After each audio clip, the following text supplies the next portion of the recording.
On ne comprend pas en fait qu'en 2021 on puisse encore menacer la biodiversité, artificialiser les sols, alors que l'ensemble des agences mondiales nous exhortent à protéger, à adopter le zéro artificialisation net. Ce bois qui pourrait disparaître sous l'effet de l'artificialisation, ces terres agricoles qui sont menacées, et notamment aller avec les associations qui proposent des rencontres autour de la nature, la découverte des papillons, on constatait que malheureusement, comme on le sait, eh bien, il y a un effondrement de la biodiversité qui menace. Et donc vraiment je crois qu'aujourd'hui, quand on sait qu'il y a 10 000 personnes qui meurent chaque année en Ile-de-France de la pollution, à minima, une personne par heure, je crois que l'enjeu c'est de réaliser à quel point ces projets routiers sont des projets du passé, et que l'enjeu pour bien vivre, pour vivre en bonne santé, pour protéger le climat, pour protéger les générations futures, eh bien, c'est de travailler des alternatives. Et pour ça, ça se construit avec les habitants et les habitantes ou les usagers vélo, par exemple. Et donc, c'est ce qu'on est venu faire pour proposer de meilleures alternatives pour les Yvelines à partir des prochaines régionales. Pour nous, c'est un blocage absolument nécessaire. Ces projets sont vraiment nocifs. Vous allez parler d'un bras de fer. Qu'est-ce que ça signifie concrètement si vous êtes à la tête de la région? C'est-à-dire qu'aujourd'hui, la région apporte des dizaines de millions d'euros pour le financement de ces projets et nous voulons y mettre fin. Ce sont des projets qui sont toxiques pour l'environnement, pour la santé. Plus de pollution, c'est plus de bronchiolite, plus de maladies cardiovasculaires. Et au-delà de la question du financement, un bras de fer, oui, parce que je crois qu'aujourd'hui, il est temps d'adopter une nouvelle vision des déplacements en Ile-de-France, du bien-être. Vous savez peut-être qu'il y a plus de la moitié des gens qui voudraient la quitter, cette région, puisqu'elle est devenue polluée, stressante, des transports stressants, les logements sont chers à l'achat ou à la location. Et donc il est vraiment temps d'enclencher un cercle vertueux, et ça c'est ce que nous appelons la transition écologique. Ça veut dire que la métropole régionale n'est plus attrayante? Mais je crois qu'à force de parler d'attractivité, de compétitivité, de tout ce productivisme et de toujours plus, on a oublié le mieux, le bien vivre. Et je crois qu'il est temps d'envisager une région où on ne se dit pas que c'est problématique d'y faire et d'y élever des enfants, qu'on se demande si on ne va pas soumettre ses enfants ou ses aînés à des bronchiolites, des maladies cardiovasculaires, et qu'on choisit tout simplement le bien-être, le bien-vivre, pouvoir se déplacer correctement, se chauffer, se loger, des emplois qui ont du sens. Tout ça, c'est ce que propose l'écologie, et la région a tous les leviers pour le mettre en œuvre à partir de juin 2021. Lionel, j'avais félicité Lionel à son élection, qui m'avait dit dans ce cas-là, je serais heureux de t'accueillir, évidemment.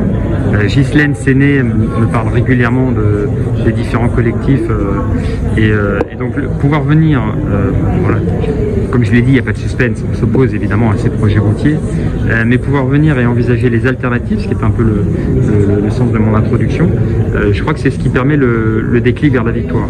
Bien souvent, vous avez une alliance, ce qui constitue la victoire comme ça, c'est d'abord et en premier lieu une alliance, la ténacité, la détermination, c'est des projets qui remontent à plusieurs décennies, donc la détermination, l'alliance des riverains, des usagers, des élus, des militants, et puis l'alternative. Et à partir du moment où vous pouvez présenter une alternative, eh bien les gens se disent évidemment ce projet est dépassé et embrassons de nouvelles propositions. Et donc sur le éole, sur le vélo, sur la marche, sur des bus en site propre, il y a des alternatives à travailler que la région doit pouvoir soutenir. D'accord. Et quelle est la conclusion justement que vous tirez de cette réunion? D'abord une grande détermination et je trouve des arguments très solides de la part du COPRA, vraiment une présentation extrêmement convaincante. Un projet qui date de 1965. Imaginez qu'on va dire aux générations futures, aux générations qui manifestent dans la rue, qu'on va leur proposer des projets routiers qui datent de 1965. Et je crois que tout ça est évidemment dépassé. La science qui nous dit arrêtons avec les émissions de gaz à effet de serre, arrêtons avec l'artificialisation, et puis les prévisions de trafic qui sont nettes partout, même à Los Angeles, capitale de la voiture, on se rend compte que quand on augmente des voies, eh bien on augmente les pollutions. Et donc évidemment il s'agit d'être pragmatique, réaliste, c'est ce que sont les écologistes, et de proposer une autre voie, une voie de vélo. D'accord, ok. Et donc vous êtes contre justement les projets routiers qui ont été évoqués. Vous avez dit que voilà, vous voulez stopper les financements Pour moi, il est hors de question de financer l'asthme de nos enfants. Voilà. Et donc, quand on dépense des dizaines de millions d'euros pour des projets routiers, on dépense des dizaines de millions d'euros pour asphyxier, littéralement, Carrières-sous-Poissy, Andrézy et les autres villes de la boucle.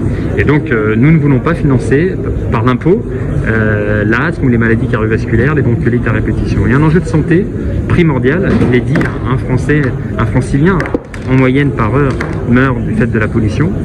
Et je ne comprends pas qu'on ne tienne pas les pouvoirs publics pour responsables, alors qu'ils sont, par leur inaction, au moins complices de cette situation. D'accord, mais outre le fait de stopper ces financements, est-ce qu'il n'y aurait pas d'autres mesures à mettre bien sûr, non, ça, il y a tout un train de mesures. D'abord l'arrivée d'Éole, mais tout un train de mesures alternatives, notamment le vélo, mais aussi la marche, qui implique de reprendre de l'espace public sur la voiture. Sur le vélo, on a vu le succès foudroyant des coronapistes, même si ça s'est développé de manière parfois un peu, pas anarchique, mais un peu chaotique. La population s'en est emparée, au point que certaines pistes sont déjà surchargées. En fait, quand vous proposez des équipements fiables, la population s'en empare.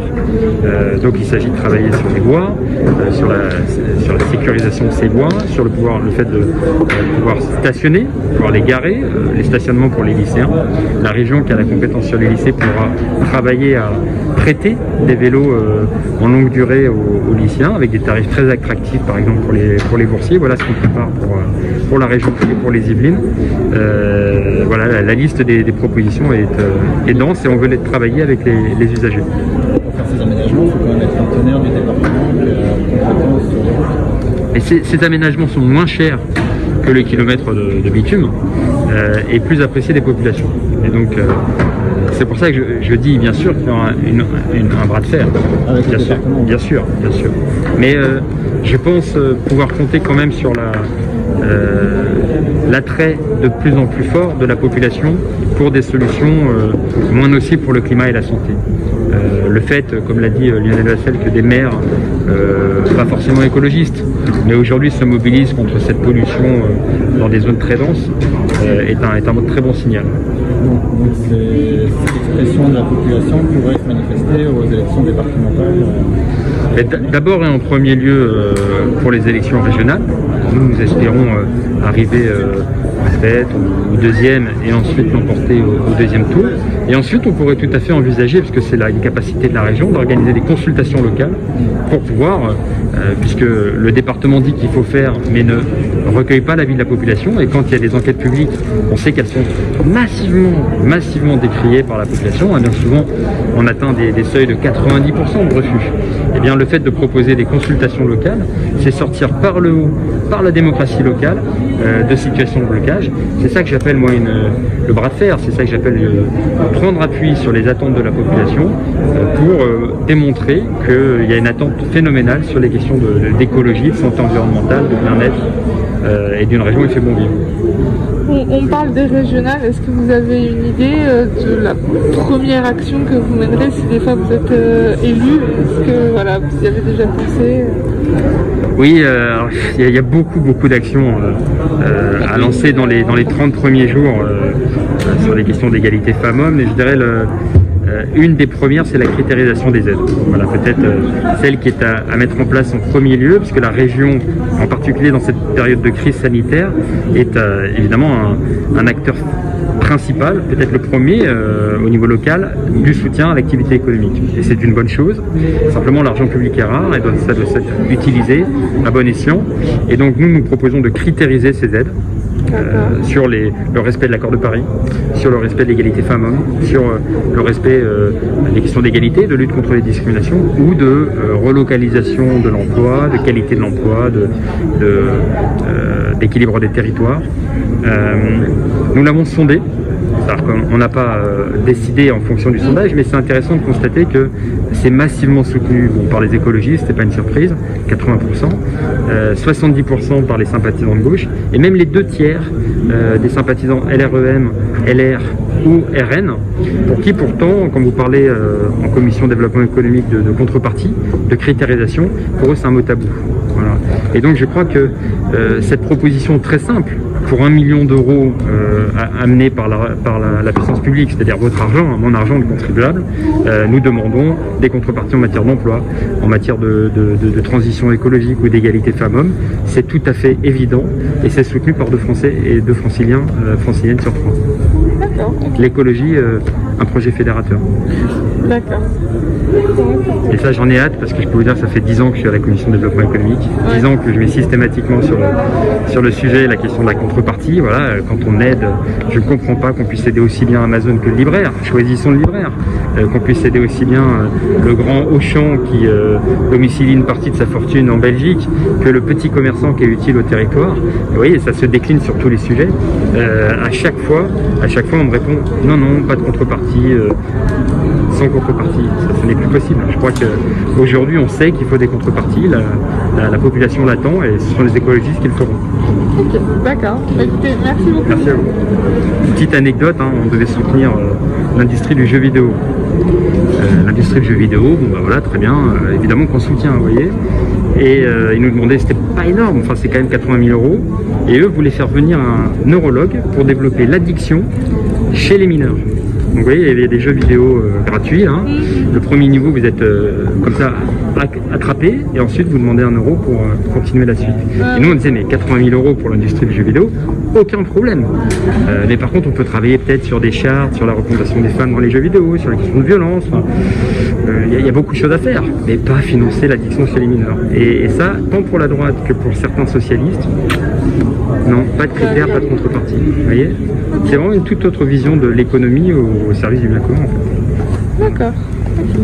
Écoutez, merci beaucoup. Avec plaisir. C'était votre ambition quand vous avez quitté GPSO de vraiment essayer de grimper un petit peu dans l'organigramme? Alors c'était pas initialement, pour tout vous dire, c'était pas du tout mon ambition, mais en tout cas on m'a vite fait comprendre que ce serait bien que je puisse prendre la tête de liste dans les Yvelines.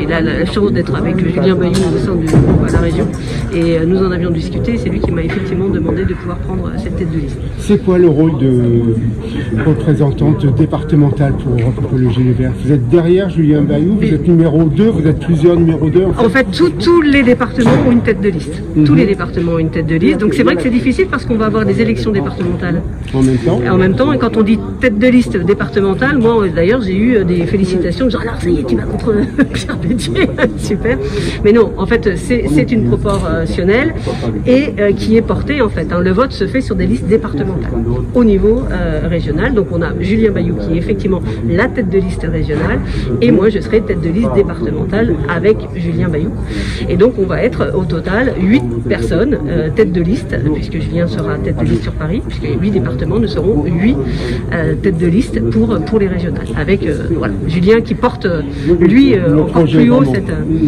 Quelles ambitions pour les Yvelines?